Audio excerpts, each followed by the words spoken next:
All right, with that, the thought of the day, it's me. It's me, Mario. All right. So,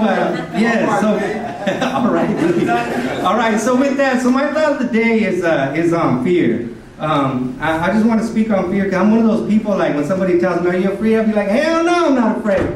But in truth, there's a lot of times that fear can just hold me, you know. And I was thinking of a time we went on a speaking engagement in Hawaii, and we did a retreat over there. Father Greg, Jose, Hector, and we go into the ocean. And you know, Jose, Hector, and like I can swim, like I'm not no Mike Phelps, but I can get by, you know.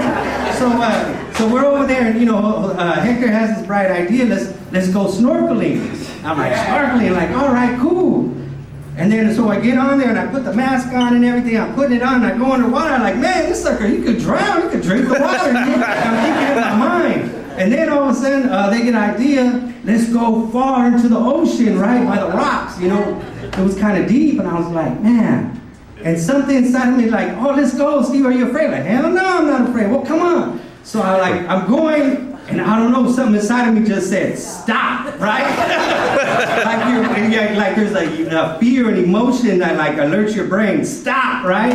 And so all of a sudden I'm looking and like they're having a blast, and I could not move by accident. So I get the goggles and I put the mask on, and I just put my head down into the water and I go like this. I won't move, right? I won't move. And I asked myself after that, what was it? Because I know how to swim. What was it that didn't allow me to get that experience of going out there?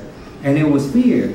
It was fear. I was thinking maybe the water's gonna pull me in. I don't know what I was thinking, but something stopped me from being able to get that experience. And fear's a real thing. The other day I was talking to, it was on Friday, I was talking to one homie that came in, and he said he's been knowing a G since they were in juvenile hall camp or whatever, and he's telling me, yeah, you know, I've been knowing G a long time, and I've seen him throughout the years, but I just never came to Homeboy. And I said, well, what was it that you didn't want to come to Homeboy? And he said, well, you know, I'm like kind of like worried about what the homies thought and stuff, you know, being in the neighborhood and stuff. I just never came by. And I said, oh, okay. And then he stops, and he says, you know what, to be honest with you, he said, I wasn't ready for this. And he turns around, he looks, and it's in the lobby. He said, I just wasn't ready for this. And what I knew exactly what he meant by not ready for this. He wasn't ready for the laughter.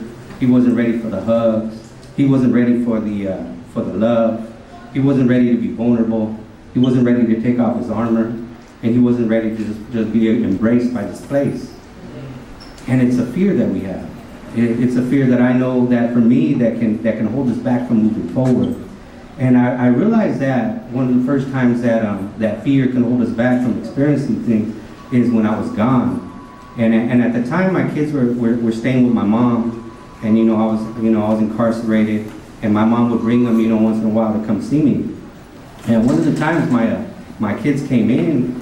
They came in, and my little son Stevie, they were a year apart from Ricky, and he came in, and Stevie was so proud of Ricky. He's like, Dad, Ricky, he tied the fastest kid in school. He tied him. Tell him. And my son Ricky, he's like real humble. He's like, no, I lost. And he's like, no, you tied him. It was real close. You almost.